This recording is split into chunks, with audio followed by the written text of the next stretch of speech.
Let's go.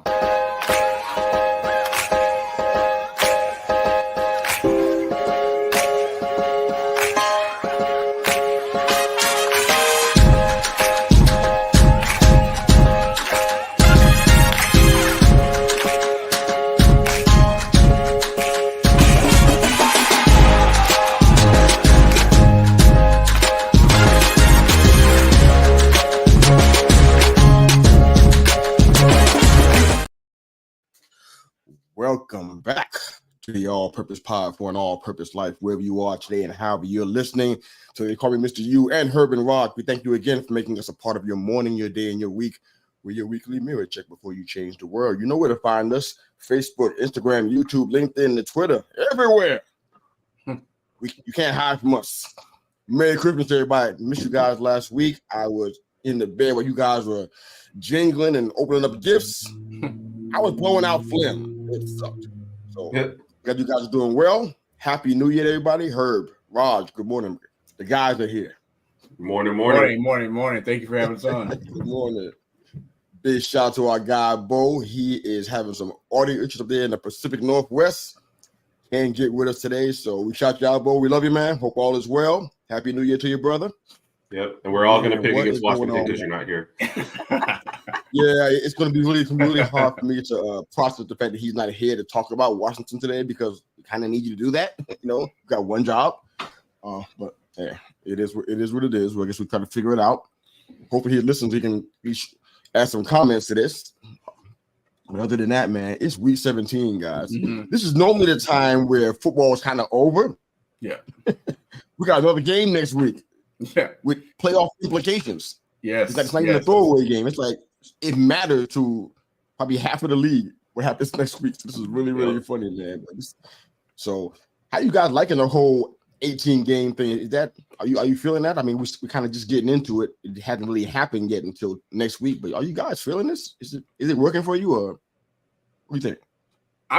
I'm a person. I'm okay with it. I don't have an issue with more football. Obviously, it could take a toll on some of the players, and with my Miami Dolphins, obviously, that's we're really banged up on both sides of the ball, so we're taking a toll. We're kind of suffering a little bit ourselves, but I'm okay with watching more games. And I was kind of hoping again for the Dolphins that we wouldn't have to worry about the last week to try to decide our fate. But unfortunately, after yesterday's mollywhopping.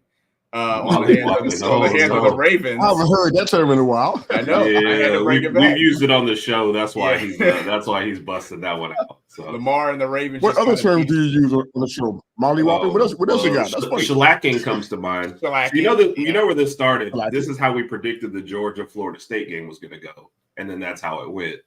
So that's where these phrases originated from. So yeah, we've been ready. I was watching that.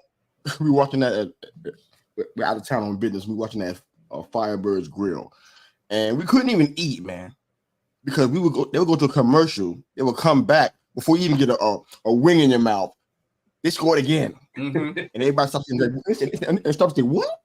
Never got to their food. It was so strange because it was so competitive early on, and Miami actually had a chance to take the lead, but Tyreek dropped that pass in the end zone, and then I don't know what happened in the second half, but Baltimore just said, "Okay, let's stop playing around." And just like you said, I mean, by the time I blinked and just stepped away from the TV, it was a nightmare. So anyway, I was talking about Georgia. You talking about Georgia? My bad. It was parallels in both. Yeah, that was crazy. Yeah, I mean, it mirrored TCU. That's more than 3 points. Yeah, it mirrored the TCU game, and it was just that was just bad football. Yeah, that was just bad football. I agree. Was Georgia angry or were they trying to make a point? But God, they made a big point. Yeah. But so you guys got to win next week then. Basically, you got to beat. We have to beat Buffalo and Miami next week in order to clinch to win the division. And then clinch the playoffs though. We'll clinch we clinch a playoff spot, but we want to win. We want to win the division, and I guess it also depends on a few other things happening next week to kind of as far as our seating is concerned. So yeah. Okay. But Buffalo's hot. Buffalo's been playing pretty good these past few weeks, so anything could happen. Obviously, they beat us the first time we played them. They gave us a nice little beatdown. I think it was 48-20 or something. So I don't know. You're I don't know. 49-20. Yeah. So Miami loses. Y'all just like, what is it? Either We tight really game or lose big, huh? Like, yeah. So that's you know. And I think the other You thing guys is are in like the playoffs, though. yeah. They're in we're in the playoffs. Yeah, but my but goal they don't know Michigan, where they would go. Like if they lose, Buffalo, I think could be as high as the 2 seed. So you could be going, I don't know, anywhere. Like you could have to go back to Buffalo, I guess. You could go. Would we have to travel to Baltimore? No, Baltimore's got the bye. So you at least they're first. They clinched it. They clinched the conference. You're right. Yeah, so you would at least be saved from that for 1 week. Oh Lord, thank you. Buffalo got like 14 playoff scenarios. I didn't even try to go through all of those. I'm like, I don't have that kind of time. Yeah. they the fact that they have so many playoff scenarios, it kind of says a lot about where they are as a team. 14 playoff scenarios? Really? It's really all over. I feel like you haven't done your job if you got 14 playoff scenarios going. It's kind of like you didn't take care of business early on. It feels like that. But yeah. Oh man, so how was you guys' Christmas, man? Anything spectacularly awesome? I've seen the pictures of the twins, which was awesome. I love the last one you posted, Herb. That was really, really cute. I almost teared up on that one. That was really cute. That was cool. It was fun. We usually do our Christmases in Tuscaloosa, but Raj is taking over with his twins, so this was our first one in Dallas. Taking over. Oh wow! First words. Yes. So that was a fun time, man. Everybody there for a week. Wow. Like you said, you have at least 3 mothers running around, so the guys get bossed around a lot. Yeah. I'm surprised you guys don't go and hide somewhere, because if it's like that where you guys can't even get an hour to do your show, I'm trying to figure out what's your escape plan. Yeah. There was no. How do you get out of this? We really didn't have one yet. Like there were some times when a certain game would be on, and we would just say, "Hey, let's go to the bedroom in the back and watch the game." Sometimes the ladies would want to use the TV, or they would have music playing in the living room, so we couldn't hear anything. So we just go to my bedroom in the back, just watch the game there. But other than that, I mean, it was cool. We had good having family around. We had a good time. It's always short lived though. These vacations are always short lived. It goes by just like that. So my favorite phrase that you'll like is every day we got asked, "Is all you guys watch is football?" Because it was on every blasphemy. It was on every single day. We had the same response. We said we watched basketball too. So yeah, but you and I know, wink, wink, it's not the same. Yeah. It's just definitely. Yeah, we watch promise you we had a basketball bowl game every night. Yeah, I mean, I watch baseball too. Yeah. It's not the same. Don't you dare question us, woman. Oh my goodness. All right, well, excuse me. Let's go ahead and jump into it, man. Today is the day. It's been talking chatter. I've been staying off Twitter regarding these games, because it's like the stuff that's coming out now in the news, the extra stuff. It's like I don't have the energy to try to refight the fight that I already fought, and hopefully I won it already. To go back onto the battlefield and fight again about this and Ohio State and cheating, and I don't have the energy. I just want to see the football games happen. Yeah. So here we are at 5:00 p.m. I guess our time here, EST, Alabama, Michigan. I don't know what time Texas and Washington comes on. They're right after us, but I don't know. Like I think it's something like 7:45. I think. Central time. 8:30 Michigan. Yeah. I mean Washington and Texas. So how you guys feeling? I know it's gonna be heavy-handed to ask you all this stuff right here because we playing each other, but how you guys feel about the whole thing, with all you're hearing, all you're seeing about practices? How you guys feel? So to your first point, I won't watch a single like commentary or anything. Like the game starts at 4, like my TV's coming on at 4. Everything's muted until then. Like I just want to see the game. Everybody I was trying to watch bowl games, dude, and it was showing that stuff.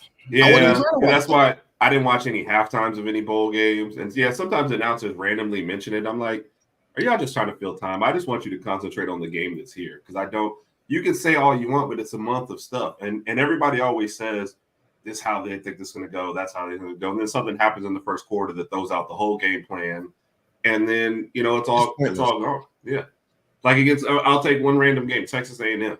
Yeah. They were like, okay, this is how the game's going to go. They got to establish run, blah, blah, blah. Then we went out and threw it and only ran for like 20, 30 yards. And so everything that Jay had said leading up to that game had nothing to do with the actual game. So I'm like, it's going to be played on the field. So I'm just ready for the game. Yeah, I told myself I'm going to try and take another nap after this show just to pass some time, but like I'm too hyped right now. So it's like, can we just get to the game? You know, those bowl games are good, man. Those bowl games are really good. I was posting on Twitter and like nobody seemed to care. I'm like, these bowl games are good, man. This is what college football is all about. This is what you say you like. Yeah, what's happening. You know, most every bowl game, I don't care what the team was and how competitive they were during the season. These games were fantastic. Yeah, exciting from start to finish. It's like that's what you would want, right? Yeah, I don't understand the issues, but the one game that I felt like has been underwhelming so far was probably the Missouri-Ohio State game. Like I was really looking forward to that game and thought it would be exciting. We heard about Missouri's offense. We already know about Ohio State, but that game didn't really get good till like the fourth quarter because it was like 3-0 for a long time there, or 3-7, whatever the score was, and it was very underwhelming in my opinion. So we were told that that game mattered to Ohio State. We were told that often that it mattered. Did you see that? Yeah. Exactly. Oh, and then there were the excuses after the game. Oh, their quarterback and wide receiver weren't there. I said, well, first off, you ran off the quarterback, so you can't really use that one. Yeah, you didn't want him there anymore, right? Right. And so, you're number one wide receiver, but they still had a talented receiver core. You know, the offense just looked like it had all year. There was no improvement made throughout the entire year. And that's the product you put out on the field at the end of the year. So. Absolutely. That Georgia game was surprising, though. I mean, because Florida State, they clearly had something to prove, and for obvious reasons, being left out of the college football playoff, and then just some other stuff. You got to go out there and fight. I mean, they had one of the top defenses in the league, so you would expect them to at least defend. At least a little bit. Yeah, they went out there and scored 3 points. Yeah. And Georgia scored 63 points. Yeah. A friend of mine texted me after the game, too. He was like, I'd like to think that if Alabama's all their starters, all 22 starters, all opted out, he said Georgia's still not beating us by 60.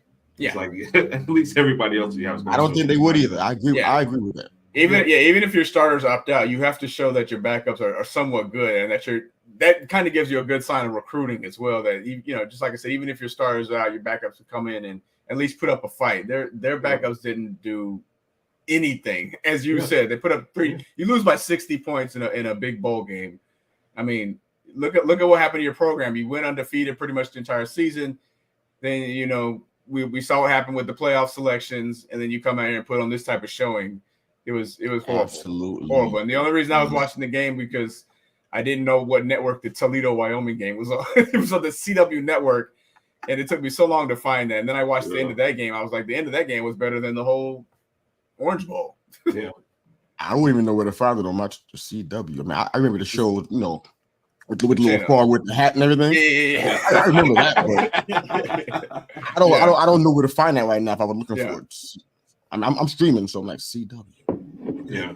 I didn't even know I had that channel until, like I said, after the Orange Bowl. I was like, oh, wow, this is channel 33 for me. Okay.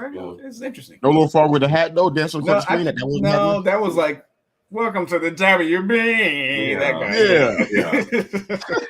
I think maybe before they merged or something like that. Yeah, I don't know what happened to that tournament. Yeah. No, I was actually driving.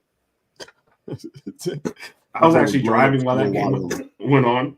So I ended up listening to, I think, Detroit and Toronto basketball as Detroit was trying to break their – yes, that's how bad it was. They finally broke their record. Yeah. Or they ended. What do you do after that happens? After you have a 27-game losing streak and you win, what do you celebrate? What happens? I guess. Or it's just a big sigh of relief. That's actually a really good question. I feel like you're happy you won that game, but then you still have to accept the fact that you lost 28 games in a row and be like, is it really a sigh of relief? What? Why are you relieved? It's one monkey off your back, so people will stop talking about it. But you're still a terrible team, so it's like, I mean, see, how do you think Toronto feels that you're the team that got beat too? Yeah, that's the part I don't understand, man. Are they going to stop talking about it though? No, I don't think so. Until the next one starts. Exactly. It'll be like 10 games. You lose 4 straight. They're not going to talk about it, you think? Because they won 1? Yeah. Until another team loses like 29 games in a row, then this Pistons team is going to be forever etched in history for a bad. Look what happened with the Jets. Look what happened with the Jets this year. they broke a long losing streak, and you thought they were going to be done talking about it. They were still talking about it.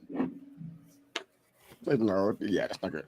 But okay, I ain't asking for predictions for the game today because that's just too much. I think either one of us. I can't even go there. I just wanted to see him play the game. I have to predict. I think we're going to win, and you think Alabama's going to win. So that's prediction enough for me. There you go. All right. So quick hits. Y'all hear the news? This is exciting to us. To me, maybe you guys don't feel the same way, but we've been talking about what are we going to do when the football season's over, when Super Bowl is played. What are we going to do? Because we kind of don't really feel basketball, especially the current modern day product. And baseball, I mean, I'm a fan of it. I know Bo is, but I don't know how much talking about it we actually do between March and October, maybe some playoff stuff, playoff baseball, that kind of thing. So what are we going to talk about? So we were just talking about football. We talked about the USFL. We talked about the XFL. And I ran into it by accident. I was looking at some stuff on my social media, and there's been a merger. The XFL and the USFL have merged together to form the United Football League. I think it's going to start on March 30th. So we instantly got, I probably say some extra. I call it extra football for March 30th to whenever the season ends. What are your thoughts about that? Are you excited about the fact that we have something to talk about that's still football related? It's not college, it's not pro per se, but kind of semi-pro or whatever. Does that excite you? Are you encouraged by that at all? Rah, anything? Any kind of emotions or feelings at all? Anything? I got to see what's put out on the field first, I guess. And for me, what'll make it exciting is like I've got to latch on to one team, you know. So I got to see exactly how the merger plays out. And if there's somebody for me to root for and tune in for each week, then that's what'll kind of make it. Yeah. Okay. So I'll have to tune in that first week and see, and maybe find at least one player that I like and go, all right, that's my guy right there. A player or a team? Ideally both, but if you can't get me on a team, you've got a good chance to get me on a player, and if I can root for him, I can root for his team. Yeah, like because that's how I do NFL. That's why I say that, because college, you know, we're personal with college. Yeah. So NFL, it's more team, it's more players. Yeah, for like the USFL, we both rooted for the Birmingham Stallions because that's the hometown team, and they won the first two championships. So that was an easy pick for us. But to Herb's point, I mean, I guess it's going to be interesting to see how they merge. I know there are certain rules, of course, in the XFL that they may not have had in the USFL. How does that work out? Mm-hmm. What do the teams look like? And ultimately, I just feel like this. I don't know how long the new league is actually really going to last. I mean, obviously, we know the big dog is the NFL, but it'll be exciting to kind of see more football being played. I don't know how invested I'm going to be into it, because for me, it's college, NFL, and then whatever else happens. So I'll pay attention. Whatever else happens, I'll pay attention to the new league and mostly NBA too at that point. But it'll be interesting to see. There's a lot of curiosity floating around. So on the Herb and Rogers podcast, you guys are going to be talking a lot of basketball once the football season's over. That's what you're saying? Yeah. We transition into some basketball, and then what we just do is we jump the gun when basketball's over and start doing early football previews. So because it's like you were a part of last year, breaking down conferences. Maybe we'll break down some teams. So like honestly, knowing you guys has opened up another network of people. So there's like a lot more people to call on. You could do season end breakdowns on the teams and outlooks for the next year, that kind of thing. So don't get us wrong. Football is the first love. Way to continue college football for us for the whole thing, and some NFL talk through the whole thing. That's that will push.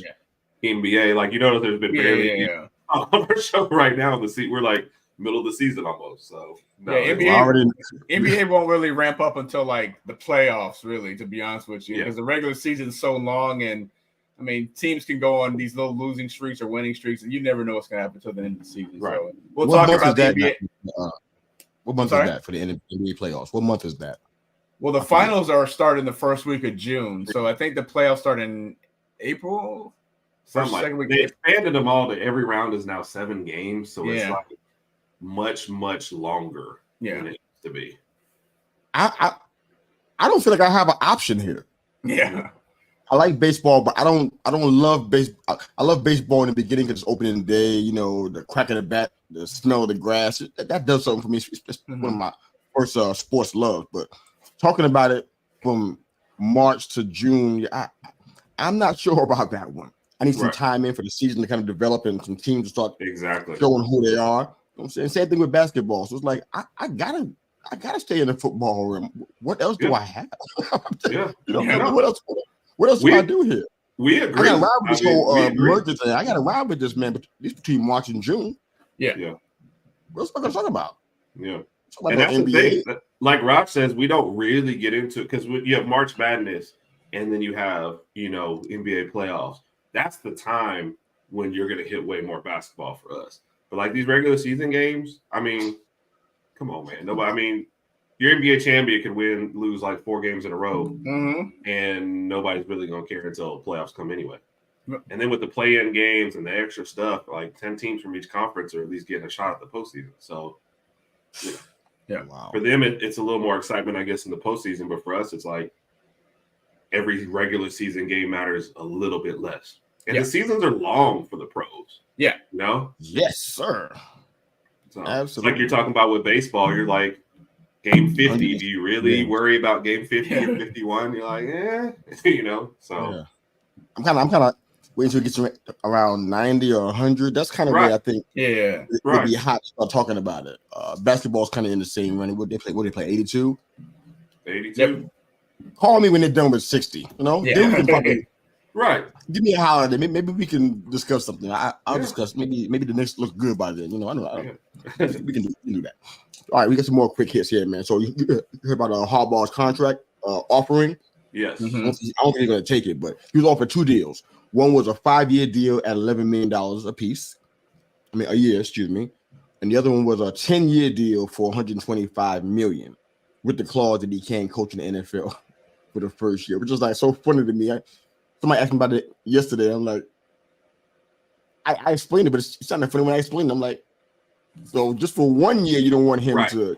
Right. Yeah. 2025 is okay. But for the first year, you don't want him. They come to him every year. Do you guys get that? Yeah. So giving him a break, so to speak, for 1 year, that's not really a big deal. He can leave the next year. Yeah. And that money is probably going with him. Yeah. This is a $125 million rental. Yeah. That doesn't make sense to me. I'm like, what kind of deal? Idiotic, but what do you guys think about him potentially staying? His current deals runs through 26. What do you think about him potentially staying there, or do you think he should consider the NFL as a better move for him? What are you guys thinking? Well, I also have something to say about that point. It's weird to me that they offered it, and it's weird that he's thinking about it. So that basically tells you he's kind of got one foot already saying, look, I might want to jump to the NFL next year. That's why I'm not thinking about signing a $125 million contract. It's interesting to me, that dynamic, but I feel like, man, if you're going to flirt with it every year, just go. Yeah. If every year there's a number of openings already come up and several out there, and there's some desirable spots. Like we've already talked about, the Chargers is a pretty good gig right there if you have the right coach. Talent is there. So you got a good quarterback. I mean, if you're going to go.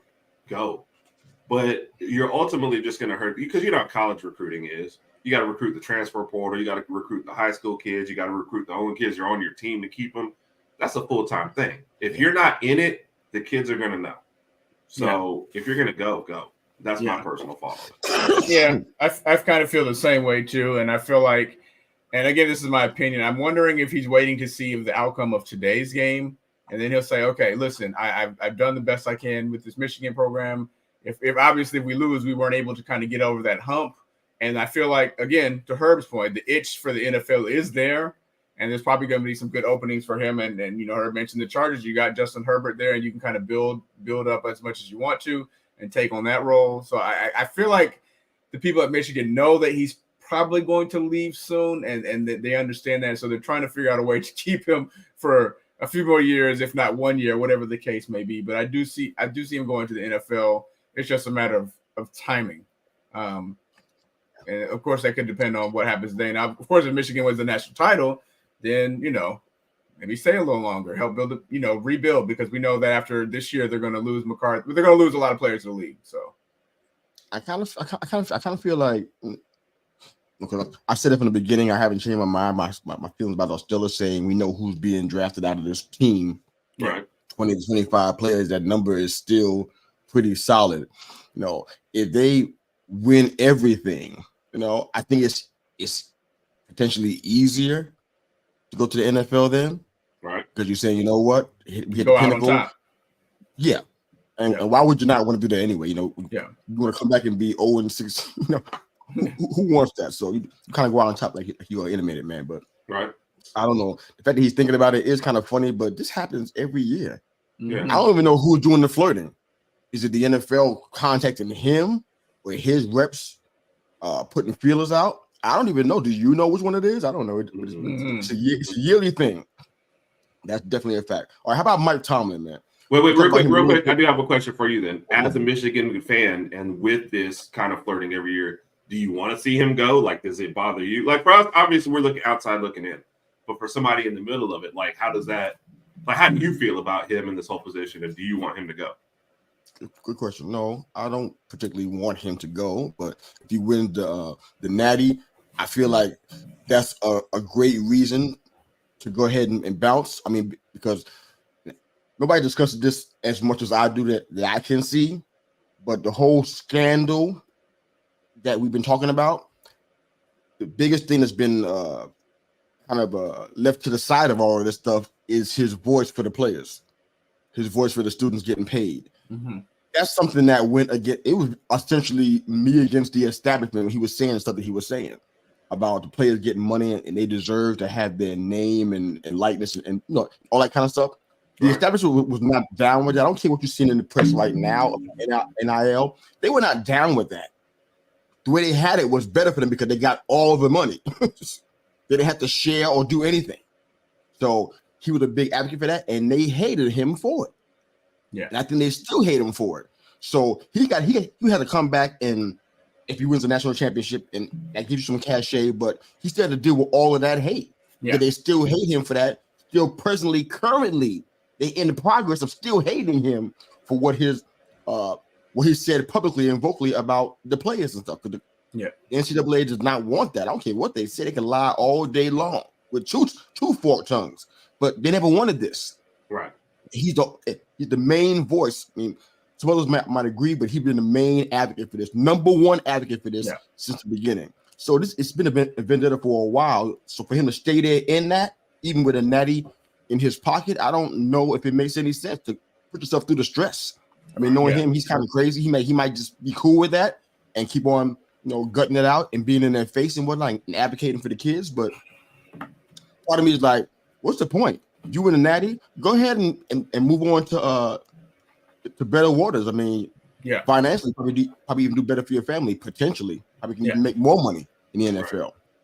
Cement your legacy and that kind of stuff. Deal with some different players who don't have certain dynamics that you have in college. You know what I'm saying? Right. And you don't have to deal with Pete the Mail and the rest of these clowns. So you can kind of do your own thing. So, my personal opinion: if you win a natty, go ahead and bounce. If you don't, it's kind of like you didn't keep your promise. Right. So you almost feel compelled to stay there, which is like a prison sentence to me. If you get this far and you don't accomplish that, you're going to stay for another 10. He might. I think he's enough. So he might stay there for another 10 years and take that big deal, but I don't know. Did I answer the question? Because a lot happened. Yeah. Like I say, it's just more personal for you, So it's like we can mention what we see from the outside, but we know how we feel about Nick Saban. It's going to be different how everyone else feels about him, Yeah. Where's he at in all of this? Is he on the verge of leaving too? Or he got a long contract. It's either just retirement. They're going to let him stay as long as he wants to stay. They're going to let him make as much money as he wants to make, and when he's ready to walk away, he's going to walk away.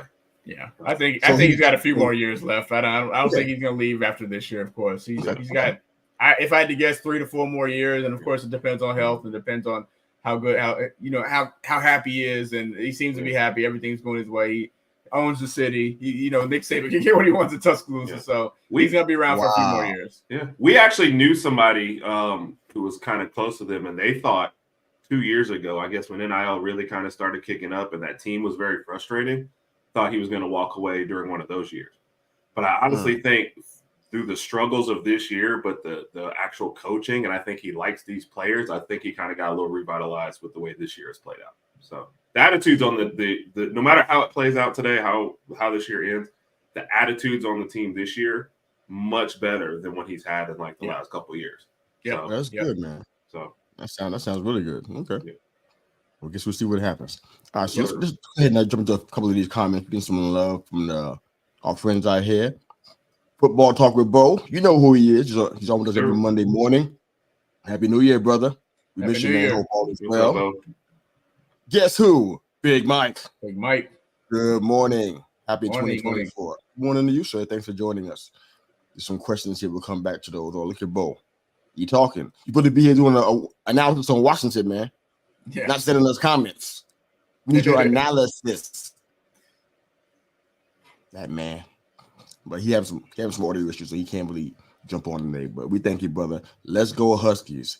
Do you guys want Huskies to go, or you want Texas? I never even asked you that guy. Ask you guys that. Like rooting for, or who are we picking to win?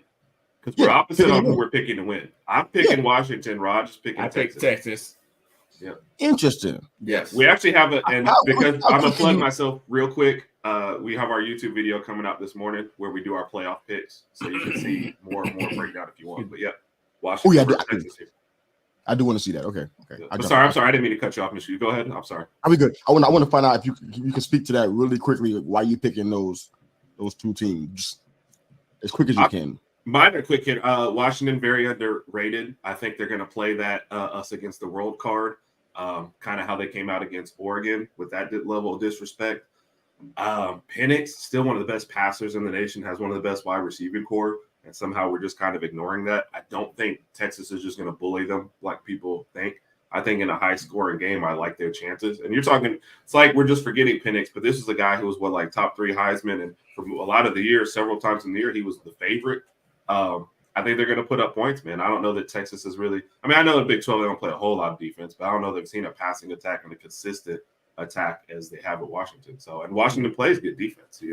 It's not great. It's probably not one of your upper-level ones, but I think they'll do enough to slow Texas down. I don't know they play any defense. Huh? I haven't seen any from them. They do at times. It's like kind of almost like situational and physical, but not, consistent. But you look at a lot of their games outside of maybe Oregon. So I do think it's going to be high scoring. So I don't know if the defense will matter, but I think they'll get enough points to win. And then that Xavier Worthy, man, if he's not 100% with that ankle injury, that could be a big loss for Texas passing attack. So I'm picking Washington in this one. I didn't really realize the Xavier Worthy thing until I made my prediction, or after I made my prediction. But I still feel like Texas's defense. Texas and Washington both have a good defense. Let me throw that out there. But I feel like Texas's defense is going to get more and bigger stops when necessary, as opposed to Washington, and that's going to be the determining factor of the game. And again, to Hurd's point, I do think that this is going to be the more high scoring and maybe possibly entertaining game as opposed to the Rose Bowl. Obviously, we're going to be paying attention to the Rose Bowl for obvious reasons, but that Texas-Washington game is going to be really, really high scoring. It's going to be really, really exciting to watch, and I'm looking forward to it. But I do feel like Texas's defense is going to step up a little more than Washington's, and that's going to be the determining factor. Yeah. And I agree with Texas does have the line, but I think Penix is going to get the ball out quickly today. I think that's a big thing. Oh, yeah. So. I'll be watching both games. God help anybody that's trying to get me to do something during these 2 games. God help me. We've already had discussions with everybody. Said, hey man, 4:00 our time. I don't want to talk. I'm not going anywhere. I'm glued to the TV. I gotta watch this game. You talking to me at 12:30 tonight. You don't ask me to do nothing. Yeah. God help you if you're dead getting in the way of me in these 2 games. Our mother doesn't even call us during games. Yeah. So that's how it is. So. That's hashtag respect. Yes.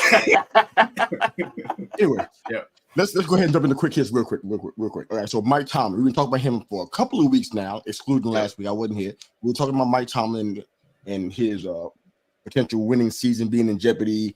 Is it going to be extended? I've heard rumors on both sides. How you guys feeling about this? Do you think he should come back and continue? Or do you get time for a new regime? I think Herb, you answered this a couple of weeks ago, but not sure if your mind changed. Roger, I want to hear from you as well. Should Tomlin remain for another year? Is all well, or is it time for something else? What are you guys thinking? Quick as you can. Okay, there. Sorry. Oh, it just seems like it's time for a new voice. I haven't seen anything this year as far as improvement. And you can talk about quarterbacks all you want, but he's had a couple of meetings, a couple of years, a way to address this. But if the only reason why we're sticking around now is to keep a streak of non-losing seasons, mediocrity is not good, in any of the sports. You almost either want to bottom out and get a great pick or be a champ. But being right in the middle doesn't help. And that's where the Steelers have been for, since Roethlisberger left, almost making the playoffs every year. I love Tomlin as a coach, man, and I think he's a great guy. But at some point, you need a new voice, and you got to move in a direction. So copy that. Right. Raj. I'm okay with Tomlin staying. They're 9-7 right now, and if you take a look at next week's game, they do play at Baltimore. But I have a feeling that Baltimore, with them already clinching the entire conference, they're probably going to sit some of their starters. Again, that's my opinion. And if they do, let's just say Pittsburgh Reds, they get another 10-win. They get a 10-win season. I mean, he's never had a losing record there. And again, this for me, it goes back to, if he leaves, who do they have lined up to replace him? And I don't know what the names are. I don't know if there are any names floating out there right now. I'm sure there are. I'm sure the organization has been looking at some people, but I'm okay with him staying another year. I just want to know if Tomlin wants to stay another year. I don't know if he felt like he's maximized his potential. Obviously, they won the Super Bowl several years ago, but I'm okay. To answer your question, I'm okay with him staying. Come on back, man. We like you, man. You got a nice smile. You're a nice guy. You got those really, really big eyeballs. You can see the field. You know what you're doing. Oh my goodness. Wow. I'm cool. I made him like that. Why are you doing it? Hey, what did he do to you, Ron? Did he hurt you? No, Tomlin didn't do anything to me. I like Tomlin. Really I've always been a big Tomlin fan, and I feel like he's very, very straightforward, and he's got command of the team, and I'm cool with it. Yeah, Raj, that was super hurtful. I'm sorry. I'm sorry, Tomlin. And if you are listening to this specific episode, I apologize, man.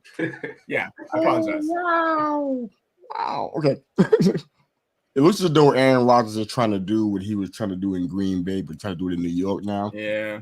He's trying to get Devontae back out there, trying to get Aaron Jones, who's hurt all the time. Think about that, but whatever. Getting Bakhtiari, stays got hurt again last night. Right?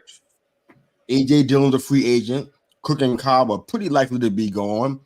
Lazard's been a healthy scratch for I don't know how long now. Yeah. They've been content to play rookies instead. He's trying to get his boys out there to. Do you guys want to see that? Did that interest you whatsoever to see him kind of try to reform his old team just in New York? Are you excited about that? No. Full disclosure, I'm not. I'm kind of over it.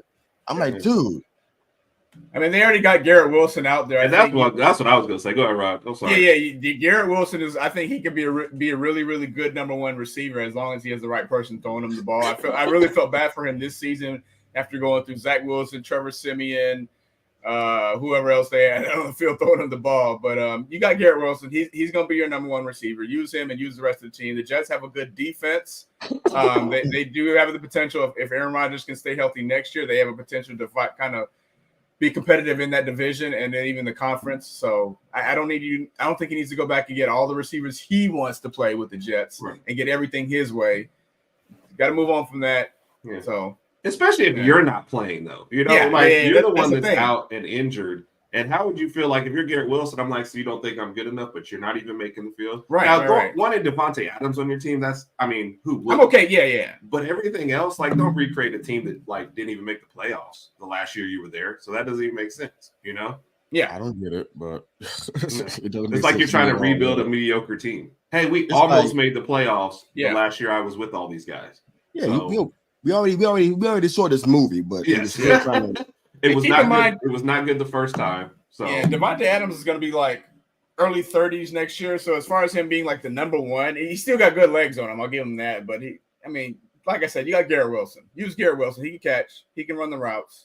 Come on, man. You got it. To Hurt's point, you need to stay healthy. They signed all these other guys because that's what you wanted.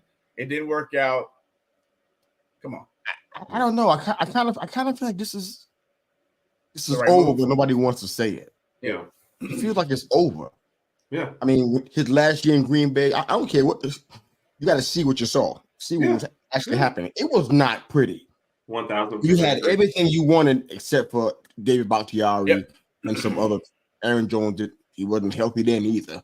So it was little things that we kept seeing. But you had what you wanted, man. It's like everything got to be perfect for him to have the scenario that he's thinking, he's imagining is going to happen. It has to be perfect, and nothing's perfect in football. Right. People get injured, people get hurt. It never happened like this. Yeah, I do know. I do know something that is perfect though. Roger's power ranking, since I know he's got to go. I saw your message. I don't know if you saw his message. Yeah. Rod, so yeah. Oh, you guys are gonna love this. Oh God. Are you ready? I don't know about that, but I'm anxiously and I'm hopeful. Right. But I don't know. Okay. All right. So I've got Baltimore at number one. I mean, they've been playing like a Super Bowl contending team, possible Super Bowl champion, obviously. And we know what happened yesterday. We don't need to get into that. San Francisco at number two. What happened yesterday? Yeah. Very funny. San Francisco at number two. All right, here's where things get interesting. I still have Miami. No. Yes, Herb. Don't you do that to me. I still have Miami at number three. Obviously, what happened yesterday, they could have probably fell down to number 25, but I'm still gonna have Miami at number Nobody's three. saying all that, man. I mean, y'all gave up 100 points in your two worst losses. I did not ask you to pull out a calculator. Okay. You and these details. I mean, you put on a pair of glasses, you think you're Albert Einstein. Come on, leave me alone. All right. You and your darn math, Herb. Number four, I've got Cleveland. Cleveland's been playing really, really good football. Flacco's come out. Yep. Flacco's came out of nowhere. He was sitting at home on the couch with the kids. He said, "Hey, give me the call. I'm gonna go show up." Number five, I've got I got Dallas. Even though they had a controversial ending this past Saturday, we know what happened there. It was kind of interesting, and I watched it. I wanted to get y'all's opinion. Was that the right call against Detroit? Did Dallas? No. Did Detroit get screwed? I watched the video. I watched the video yesterday. Yeah, it was. That was kind of a weird one. On the video, I can actually see it. Yeah, it seemed like when he reported, the referee kind of stepped away and kind of ignored him a little bit. That was really weird. Anyway, after that, I got Buffalo, Detroit, Philly, KC, and the Rams. Philly is one of the ones that kind of surprised me. I could have sworn yesterday they were winning like was it 21-6, and I don't know how they ended up losing that game. That was they're just bad. Strange to me. Yeah. From where Philly was at the beginning of the season to see where they are now, I don't know what's going on. I don't know if guys are banged up. I can't figure that one out. I don't know either. It's to my delight, but I have no idea. Yeah. Of course. So that's it for me. Well, thank you, brother, man, and thank you for jumping on, man. Of course, man. I appreciate it. How you been on with us, man? This is like pretty nice, man. I know. I'm definitely gonna do it more often, man. I'll definitely get on when I can, but I appreciate it, man. Quit that job. Hey, that's the ultimate goal, right? I'm just kidding, but this is really nice, man. Thank you for joining us, man. Of course, man. I appreciate you're part of this anyway. I mean, you are the king of the comments anyway when we're on Monday. So, thank you. It's not like you ain't here, but to have your face on screen, man, this is pretty awesome, man. So thank you, brother. I appreciate y'all. Y'all have a good one. All right, have a good one, Ross. All right.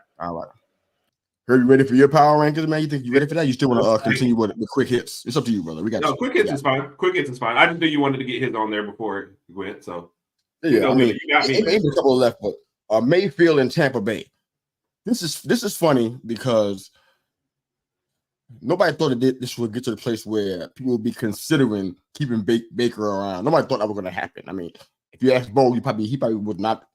Oh yeah, he had no idea this would happen at the beginning of the season. But they talk about running it back, maybe tagging them, and trying to get a new deal. How you like the relationship with Mayfield and Tampa Bay? You think it works long term or?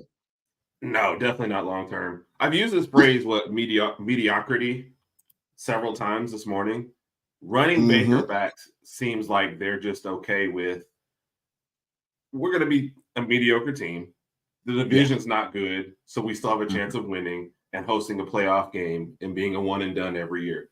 And it just seems like if you break back Baker, you're okay with that. The problem with Baker was just good enough to get you like not a high draft pick and not good enough to win. Like Tampa has 0% chance of winning the Super Bowl, getting to the Super Bowl, getting to the NFC title game. If they run back Baker, what is their outlook for next year? Possibly win the division, right? That's the cap, right? Like that is the ceiling. Yeah, I guess. I mean, but that's not because of Tampa Bay. It's like Carolina will not be in a position next year to win, right? New Orleans is bringing back Dennis Allen, so you don't know that mess. They lose, Thomas, so they're not going to be good.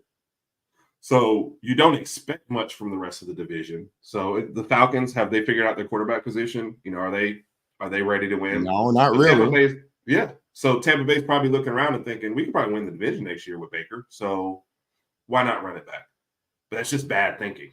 It's just really bad thinking to me. So you just resign yourself to another, unless they have a plan on drafting a young quarterback, later in that round or whatever, maybe early second round, whatever, and letting Baker be the bridge quarterback for that person and doing a deal, but it's kind of like a one-year deal. I get that.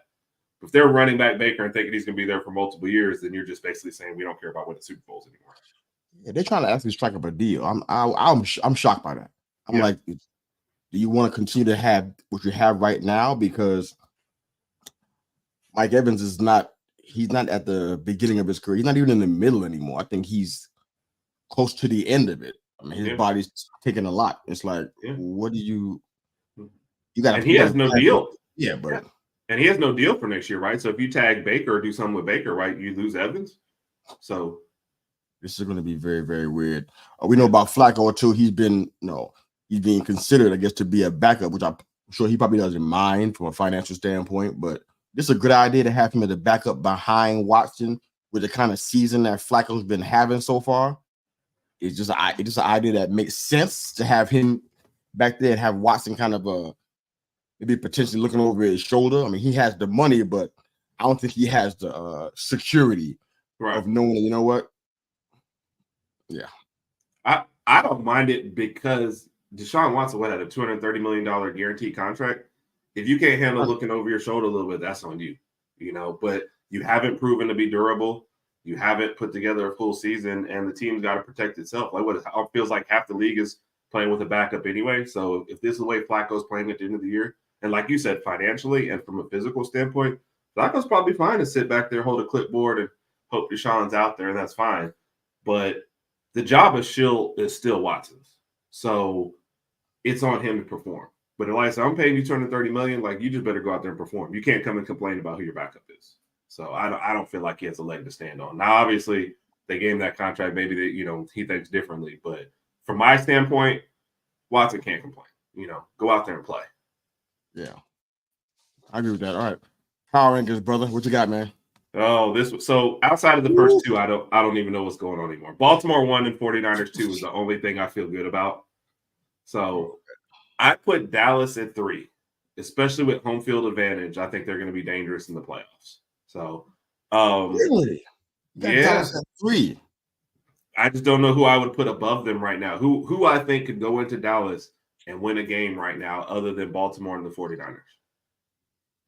That was the reason why they got 3 for me. Not happy about it. It pained me to write that. I've stared at it all morning, but it is what it is. I put Detroit at 4, man. They surprised me on the road at Dallas. They held down that offense.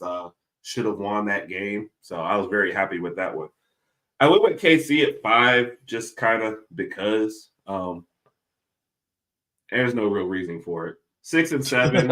It just the league, when you look around, outside of the way Baltimore's playing right now and the 49ers when everybody's healthy and right, the league looks very, very like media. You can look at records and go, all these teams have won 11 games.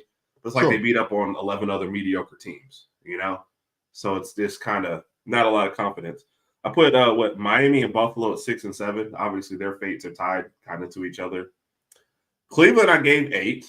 The way they're playing, that defense is definitely championship worthy. So if they can continue to get stuff out of Flacco, and if Amari Cooper comes back healthy, there's a team you probably don't want to see in the playoffs. They probably don't care anything about home field advantage, and their defense travels. So at 9, see him healthy. Who? Amari Cooper? Yeah. I don't know. He never really got hurt. At Dallas, he wasn't hurt a lot, right? And at Alabama, he wasn't hurt a lot. So I think he'll be fine come playoff time. 9, I got Philadelphia. I had forgotten to put Philadelphia in the ranking. That's why they ended up 9, because I totally forgot they were. Yes, I mean, and I got 9 out of your 10, huh? Yeah, I mean, they were pretty close. I mean, they're not playing inspiring football, and it's like when they kick that field goal to go up by 3, and I'm watching this game, I said they're about to lose because their defense isn't stopping anybody right now. And so I 100% expected Arizona to go down and score. And that's sad. So, and what to say about Arizona that you beat the top, two of the top 3 teams, in Philly and Dallas. Like, what is going on in Arizona? So and handily at that. Yes. So, and I put Jacksonville at 10 just because somebody had to have the 10 spot, but they're not playing good football either. Yeah, and with Lawrence being hurt too as well, who knows what they're getting out of that? But doesn't seem like anybody else has wanted to take that spot. When Jacksonville slid, everyone else slid at the same time. So, yeah, I wish we could say our power rankings were consistent, but it's like it's almost a constant change. I got the Ravens and the Niners at 1 and 2. I mean, there's no need to even quibble over that. That makes sense. I got the Bills at 3. Interesting. Despite the fact that they might be the most frustrating team in these power rankings, they're doing enough right now to warrant them being pretty high there. I have the Dolphins at 4, not at 25 like Rod was talking about. They're going to fall that far. They got them at 4. They got Lions and Cowboys. Got the Browns at 7. I just couldn't put the Browns over the Cowboys just because of the recent history. They just been doing a lot more and a lot better. Chiefs at 8. Got the Eagles dropping down to 9. These boys about to fall out of the top 10. I don't know what's happening over there. Yeah. They don't either defense, but there's something else going on here that it's like I don't know what it is, but it's not just Jalen Hurts either. It's some other stuff. He's just the decision making hasn't been good. It just defensively these guys haven't been what they've been purported to be. It's just been ugly. I got the Rams. Can I say this too? Especially obviously we're Jalen Hurts fans. It pains me to see the turnovers, and the bad decisions because that's never who he was. And all of a sudden, when your defense is failing you all the time, you've got to go out there and make plays. And he's still been a pretty decent clutch player. His fourth quarter play has been good. But those first 3 quarters, they're not building any separation. And he's just not – this is a guy who was, until he got hurt last year, an MVP candidate and maybe the favorite at one point. And started out this year, people thought he could be an MVP favorite. And it's just like it's a fumble or an interception almost every game now, if I'm not mistaken. So it's just bad football, right? It's just really bad football. And when your defense isn't playing well, offense got to pick it up, and it's not. Yeah, it's really weird. That's our power rankings. I don't know how good they were. You, off, though. You didn't give me your number 10. You had Philly at 9. Yeah, Rams. Okay. Despite what would have happened yesterday's game and the Giants game, that was just incredibly crazy. But they were going to have 10 lockdown no matter what. Yeah, that was a funny end to that game. I couldn't really tell what either team was doing towards the end of that game. Yeah, I loved the idea that we were in it and putting up a fight, but gosh, I don't know what happened there. So yeah, I'm having some super major light issues going on right here. But go ahead and break down. What's your first game you want to break down, man? I'm trying to attack these light issues. Hate doing that on the show while the show's going on, but I have to. You're good, man. It just means that you're one of those angelic people, and the light just really shines on you. So yeah, I mean, I've already. I don't want to do that. I guess let me start with because there's a number of games in there. I guess that I was watching and stuff. How about you just go to Pitt and Seattle since we're talking about Mike Tomlin and everything. And Bo would love it if we actually talk about Seattle for a minute too as well. Mason Rudolph comes in. There's actually he shoot 274, no touchdowns, no interceptions, but good completion percentage. Najee Harris finally broke wild, which I don't know if it says more about Pittsburgh or less about Seattle and the run defense that they kind of let them run all over the place out there. Harris with 122, Warren with 75, Pickens with 131, who's had back-to-back 100-yard receiving games, if I'm not mistaken, after I was a little initially kind of down on Tomlin for not disciplining him more, but I guess it seems to pay off. I don't know.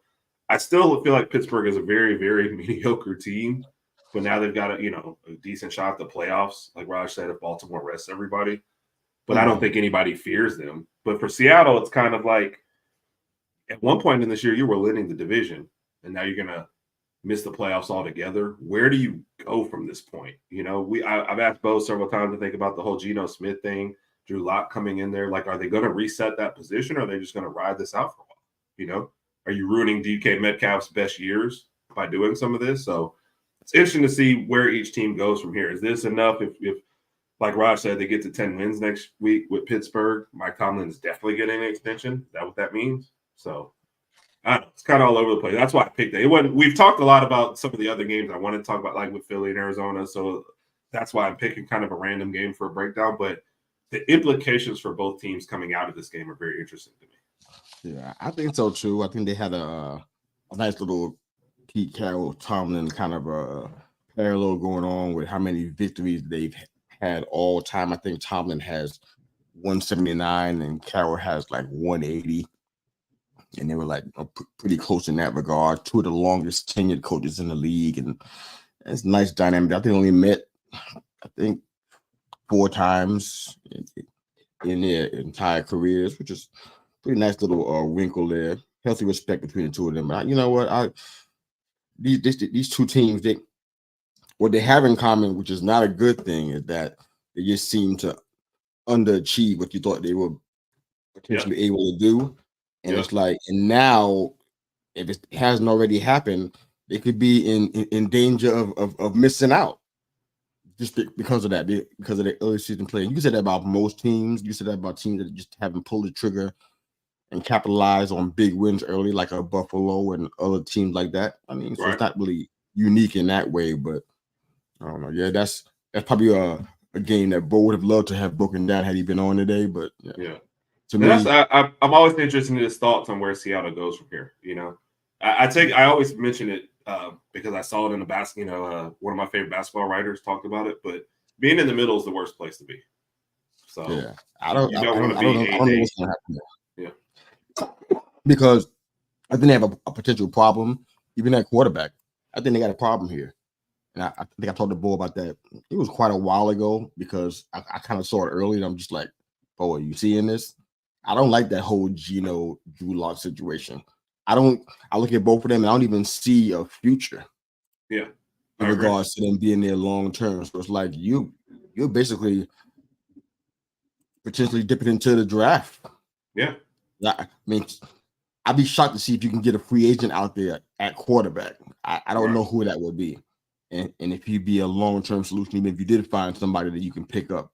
So it's like, because Drew Lock he's had so many opportunities. Right. They wanted him to be the savior for so long. Yeah, I mean, Denver, man, he had some real breaks out there to do some stuff. Yeah. It wasn't like nobody was breathing over his shoulder. And it was like it just never came together. I mean, Geno's had some good ups and downs. It wasn't great when he was in New York, but he had some other opportunities just by being there in Seattle. And he did really good last year and even broke some records, I believe. And it was like a pretty good situation. It's like now it doesn't look good. And it's like, wow, so what? So which Geno is this? Right. And then you give him another 3-year contract to, or it's just a guy that, you go ahead and let him fly. You go ahead and try to throwing in your own joke there. Yeah, your face is like, ugh, my God. I'm like, okay, what happened? What did I say? No, it's the Geno thing. It's kind of like, and then I caught your little pun with "Let It Fly." So I was Seahawks, "Let Him Fly." I thought. That was totally accidental. I didn't, okay. I don't know what that means. See, you forget I'm used to working with Raj, and the dad jokes and the bad puns come left and right. So we're used. I didn't. I wasn't even trying to let it fly. Is that the anthem or something? No, I'm just saying because he's a hawk, so let it fly. So that's why you were saying that. Oh no, that was totally, totally incidental. I had no idea what was going on there. But yeah, that's weird to me. I think they got a couple of other problems too. It's not that DK Metcalf thing. It's going to be a problem. It's already a problem now, but it's going to be one if this continues to go on the way it's going. But the quarterback thing, they eventually getting a quarterback in the draft. I don't see how they can avoid it. Yeah. Whether it's this draft or not is a whole different story. I want to chat about the Bengals and the Chiefs real quick, man. We did all of our super shows and all of our NFL preseason stuff, and people, man, Willie for one. I wish he was here to own what he said. I told him, I said, the Chiefs, it ain't gonna be no walk in the park. Now, I wasn't even sure they were even gonna win the division.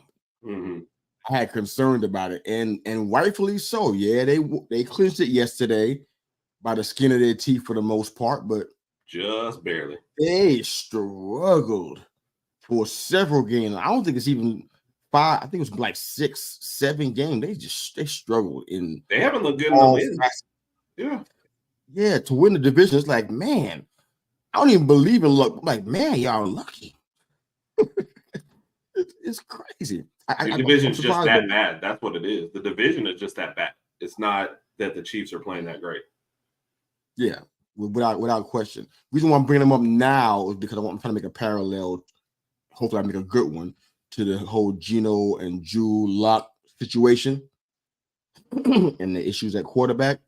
Jake Browning, man, this guy was an undrafted free agent in Washington. He had 43 touchdowns in 14 games. He guided them to their first conference title like in 16 years. Finished his college career as the all-time passing leader. Didn't even get drafted now. He's been coming out here balling.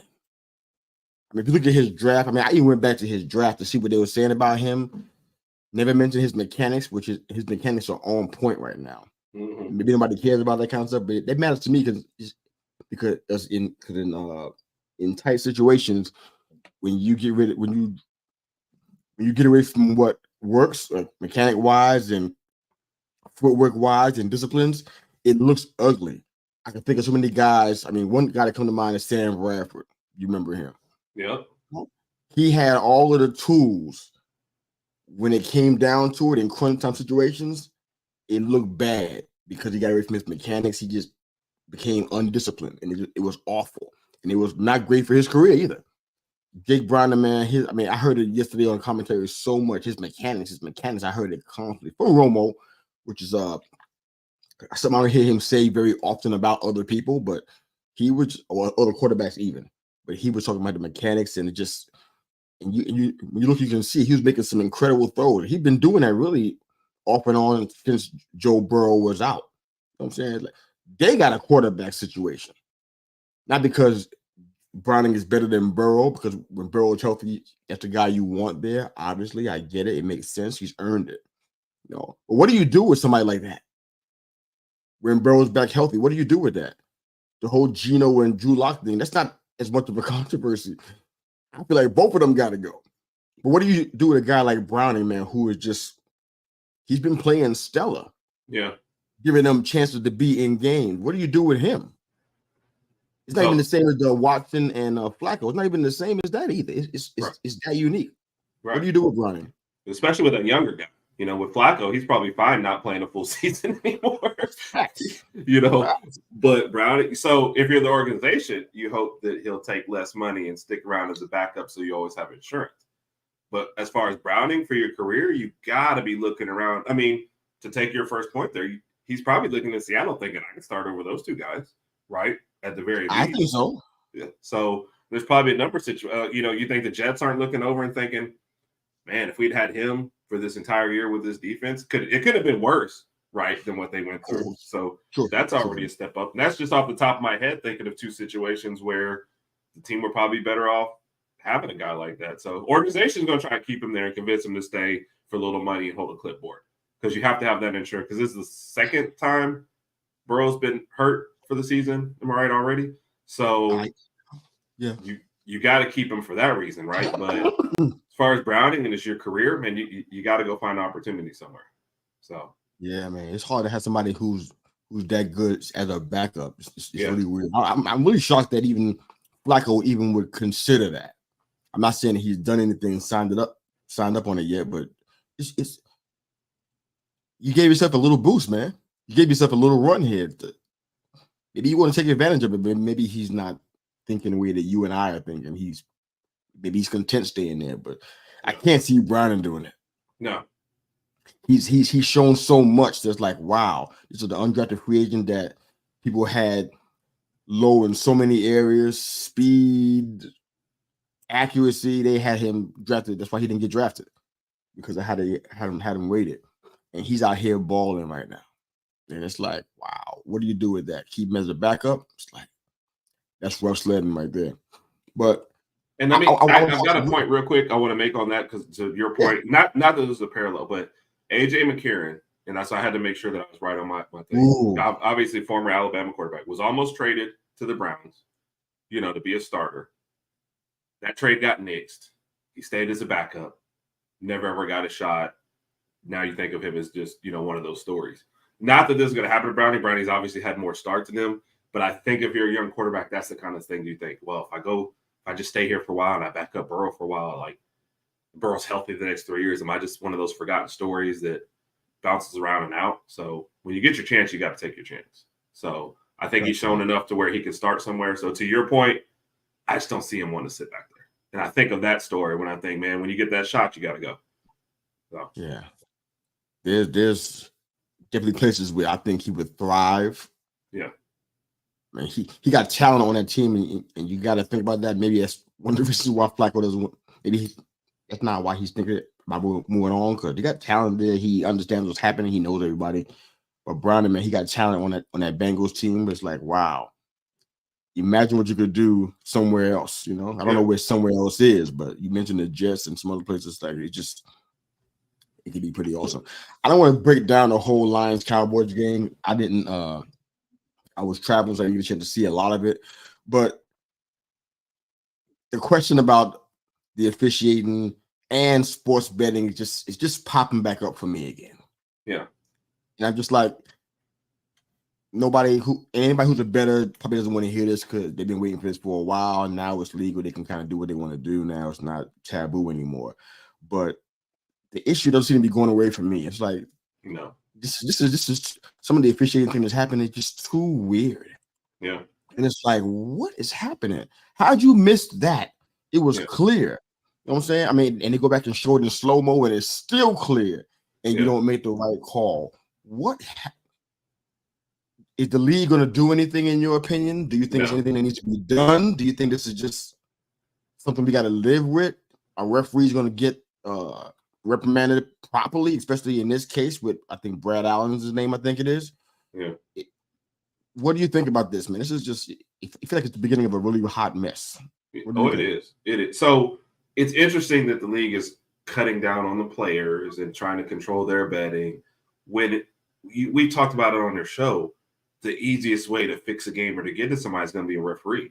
If I go to a guy who's making $10 million, $20 million a year, how much do I have to pay him to throw a game versus the part-time referee who's got another job? That's it. And we talk about the slow-mo calls and the big calls. I think about this, and I sat on this point for a couple of weeks.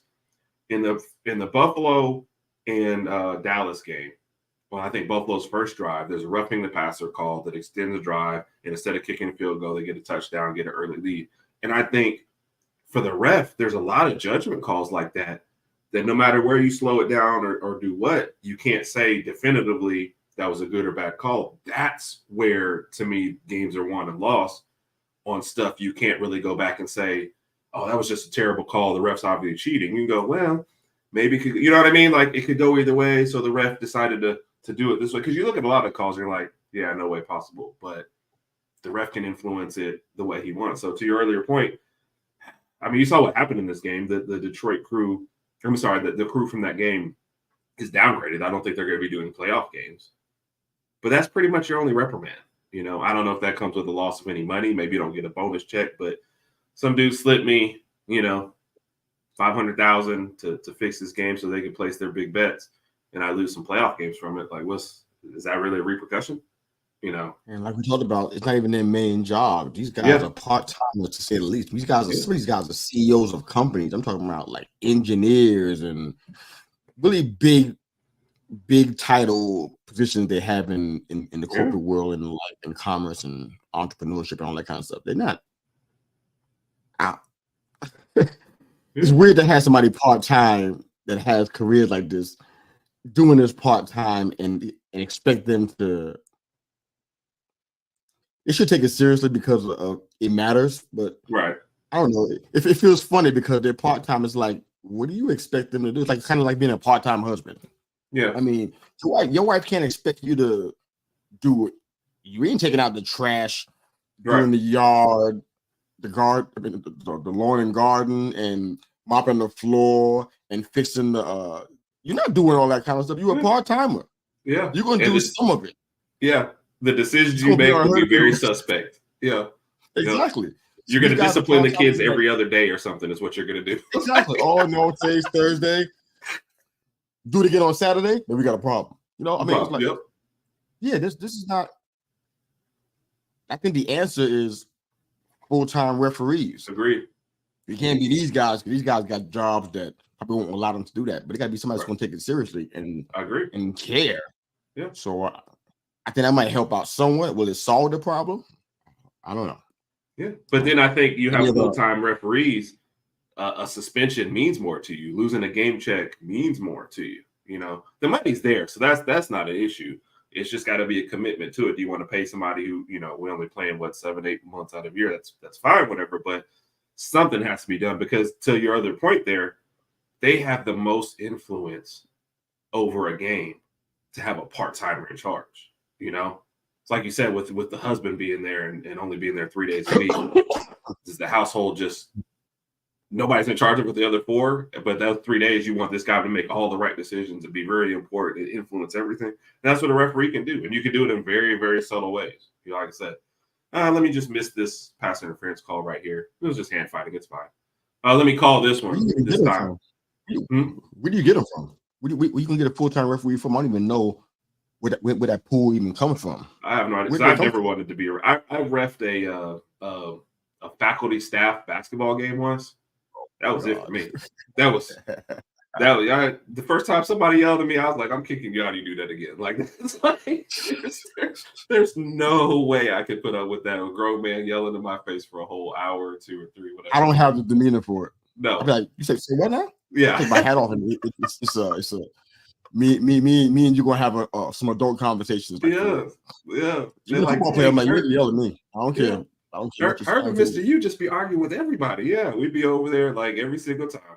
You start yelling, I'm calling the timeout. He's a 320-pound lineman. I'm like, I don't care. You know, you just talk to me like that. Sorry. You don't like that? Okay, but what you gonna do? I mean, I'll be so antagonistic. Forget about it. Yeah. There's a question that Big Mike dropped. I want to use that to close the show out and give you some time to think about it. But he was asking about Harbaugh, and he was saying that if he does go and jump to the NFL, who do you want to replace him? I know he's asking me, but I think he's asking both of us. So we here together. So give me time to think about it while I go ahead and try to do my best to answer this, because in the scenario that we're talking about, if they win the Natty and he just decide, you know what, I want to go out with a bang and stop dealing with this whole NCAA nonsense, who do you want to be in that spot? I know a lot of folks are going to say Sherrone Moore. I'm never going to say that, because even though I saw him in a short sample size, with about 3 games or so, something like that, his second suspension, I saw him at Sherrone Moore kind of a back cleanup and you know, on his behalf. But I didn't like some of the decisions that he made during those 3 games. I mean, we won the games. It wasn't like we lost. I didn't like some of the decisions that he made. I felt like Harbaugh wouldn't have done that. Right. Like perhaps maybe going for it on 4th or not going for it. I kind of feel like it took the air out of some of the games that he was the coach over. I mean, you even hear the audible. I mean, the crowd's going to make noise because they don't like stuff. It's not really a great indicator, but there were some times where it was crucial, and I felt it. I felt it in here. I'm like, yeah, you got to go for it here, and he wouldn't do it. He would punt, and then vice versa. He would try to go for it, like, yo, you shouldn't go for it right here. Punting's okay. We've been playing great defense. Go ahead and punt right here, but he would go for it, and we wouldn't convert. You know what I'm saying? So it's like I'm not a fan. Again, small sample size. I don't want to judge him, but for me, no thank you on that. I've been hearing names like Brian Kelly. Yeah, I'm not really sure about that either. I'm not sure about that one. The only name that comes to mind for me, Mike, that I think I like, and I'll let Herb answer his in a minute, but the only name that I heard that I think I like is Jesse Minter. He's the defensive coach. And I kind of feel like, even though, yeah, the defense is pretty much a strong part of our team, I think Jesse Minter is a good fit there if we're going to go ahead and replace Harbaugh. I like him. You can bring in a whole bunch of names from college football that's probably gonna be better than that, but from a continuity sake, kind of keeping the so-called tradition alive. I feel like you bring somebody else in, like a Brian Kelly or somebody else. I don't know. It changes things. It changes things traditionally, and I don't know whether that's a good thing. One of the things I think is endearing about this franchise is a tradition. It's all about being the most winning franchise and going back to the 1900s and all that kind of stuff. I mean, I totally get that, but a lot of the traditions, man, they mean something to me. I've been rolling with these guys since '84, and it's like I don't want to see somebody come in and change all that stuff. Coming back through, Raj? You sitting there staring at the camera. I'm like, yeah, I don't know if he's got his headphones in. Yeah, okay. You just shut it down. You just killed something. But yeah, yeah. I just part of that I want to keep it alive. I think Jesse Minter would do that. You know, he's a really good defensive mind. Our defense was #1 in the country. I think it was. It's not. That's a good thing. I mean, that's kind of what we want to play. Grind it out. Strong defense, you know, taking the ball away. That's what he does. So I'd love to have him as the head coach if that's an option, and it has to happen. But any thoughts on Mike's question? Anything you like? Obviously, I'm not as versed, I guess, with coaches, especially Michigan coaches. So my suggestions would be from outside there. Feel like Dan Lanning is a hot name right now, obviously at Oregon, but I like the way. I think he's a really good motivator. I think he brings a certain amount of toughness.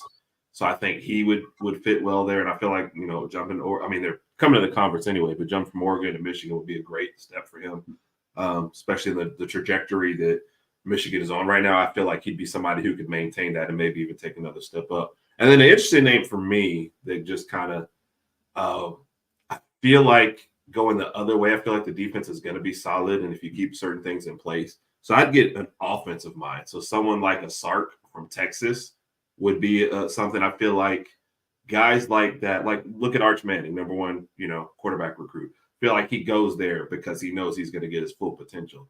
I feel like some of those, making the offense a little bit more dynamic is something that he does.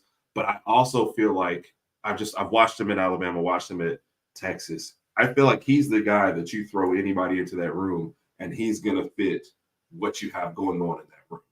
You know what I mean? Versus, let's take Bill O'Brien, who we just had. Hate to keep shoveling dirt on the same person, but I feel like he was the guy who's like, here's my system. Now you guys need to try and fit into here. Versus Sark, I think he could go into Michigan, see exactly what you have and say, I don't need to overhaul everything. I'm just going to make what you have better. So, and I feel like the defense would stay strong. So I feel like an offensive mind like that. The outside the box one would be Lane Kiffin, but I don't know that Lane Kiffin needs to be in any major program. You know what I mean? So it is outside the box. Yeah. I mean, he keeps getting mentioned at Alabama, but I'm like, if you guys give him the keys to a major program, like they're firing him in 3 years because he's gonna make everybody mad. You know, that's just I haven't seen the maturity level. So I feel like Michigan would run him off, or at least take his phone away, say stop tweeting, stop talking to everybody, stop going to parties, you know. I didn't know he was doing all that stuff. Oh, he's like the Twitter king, man. He is like the trolling king. So if you're a traditional school like a Michigan or Alabama, like it just doesn't play there. You know what I mean? So yeah, this is offensive mind, one of the best. So one of the best. But Saban kicked him out of the national championship game. Wouldn't let him coach a national championship game last year he was here. So yeah, that's not a good endorsement. Yeah, it's not. If I'm I'm sitting there at the table going, we'll try to keep him out of trouble, you know. But offensively, we'll try. Yes. Thanks for the effort, pal. Thanks, buddy. It's all I got. It's all I got. The offensive mind, yeah. I like the offensive mind part just because I think the defense is there and I think the defense is solid. So yeah, we could use some offensive some offensive boosting. That's totally for sure. So yeah, the creativity on the offensive side of the ball. Yeah, I see that as an area of improvement. No question about it. And my last point, I say that because the Big Ten is kind of changing. I think it is a physical style up there and a little more grinded out, but you're bringing in, you know, a quarter of the Pac-12 And I think the offenses are going to open up. So I think that's where Michigan should head next. Open up the offense a little bit more to I love it. So I love it. Well, we can talk about that again soon, man. Well, thank you, brother. This has been fantastic as usual. Thank you, Raj. Thank you, Bo, for chiming in with your comments and the commentary. Been absolutely blessed, man. Well, the next time we chat, I guess we'll be chatting over the phone about a really big game today, a big game or two. Like I said before, if we chat. I'm standing on business. God help anybody that gets in the way of me in these games today. Amen to that. Yeah. Gotta get in, you will be trampled. Yes. Like a herd of wild elephants, right? Thank you. Thank you. Or mauled by a band of Wolverines. Yes. Don't Love you that dare commercial, get by the near way. this. You talk to us after these games is over. Yes. Don't bother us today. This is our time, and we need to have it. So wherever you are and however you're hearing, They Call Me Mr. You, the podcast, and the Herb and Raj podcast, we thank you again for making us a part of your morning, your day, and your week. We're your weekly mirror check before you change the world. Happy New Year to everybody out here. 2024 is going to be a smash. We believe it, we accept it, we receive it. Have a great day, guys. Thank you again for joining us. Coach out.